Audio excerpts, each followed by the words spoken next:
Radhe Radhe. Work कुंडलियों को कैसे देखा जाए?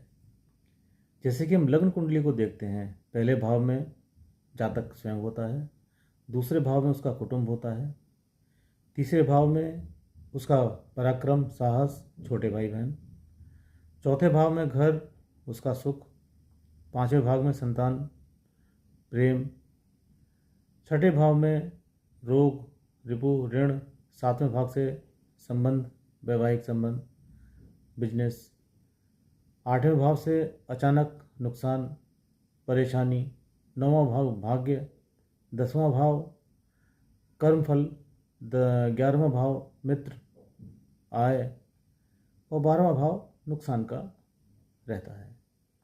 इसी प्रकार वर्क कुंडलियों में भी जिस भाव के लिए देखी जा रही है उसको लग्न से देखते हैं।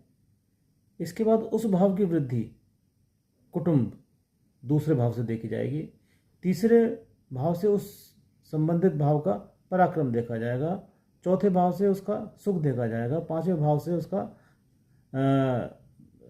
ज्ञान देखा जाएगा, छठे भाव से नुकसान देखा जाएगा, सातवें भाव से संबंध देखा जाएगा, आठवें भाव से उसका विनाश देखा जाएगा, नौवें भाव से उसका भाग्य देखा जाएगा, 10वें भाव से कर्मफल, 11वें भाव से आय और 12वें भाव से व्यय। और किस कुंडली को कैसे देखेंगे वो हम एक एक कुंडली लेके उनकी चर्चा करेंगे आगे। तब तक के लिए सभी को राधे राधे।